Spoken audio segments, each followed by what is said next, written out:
All right, so the next step that you're going to be working on is after parting it off, we need to make sure it's the correct length. If we take a look at the print, the correct length is going to be 3 inches. So I'm going to face this down until this is 3 inches. Now the problem is we're not grabbing onto scrap material, we're grabbing onto a nice finished piece. And so I'm going to use a piece of paper to protect.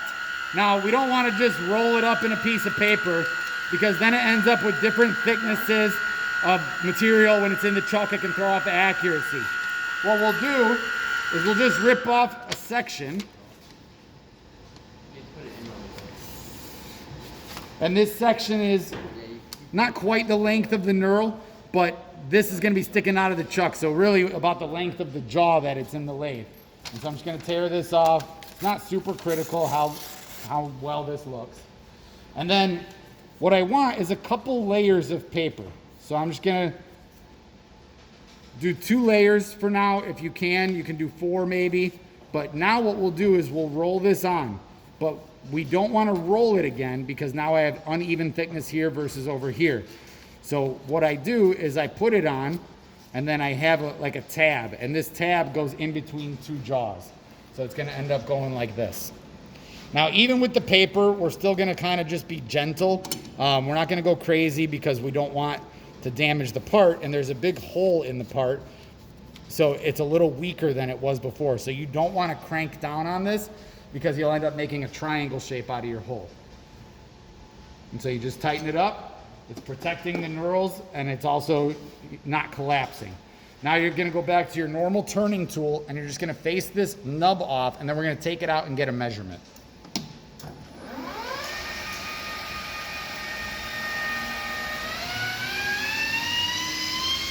Back up to about 2,000 RPM.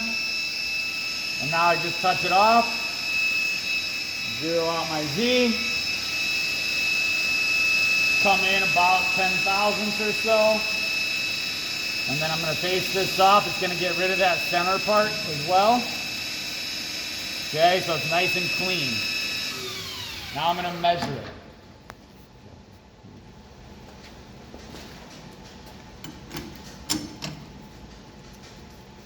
Okay, so you have to take it out to measure it because there's no way to measure behind the part. So now I'm just going to get a measurement on the overall length, and it looks like I have about 17.5 thousandths to go. Okay, so I'm going to just put it right back in. I'm going to touch it off very gently. Now, the touch off on this is very important because if you go too heavy, you're going to remove more than the 17. Okay, so it looks very similar to before, but the touch off needs to be very, very, very gentle.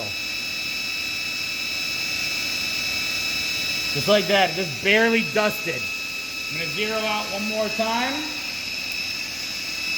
Okay, now 17 is a little more than I want for a finishing cut. So I'm going to go about 13, face it off. And I'm going to come right back and I'm going to go to 17 and take a last little cut. Okay, now I'm actually going to call this good. I'll measure it when I take it out, but I'm pretty much set up for the next step, which I'll start in the next video.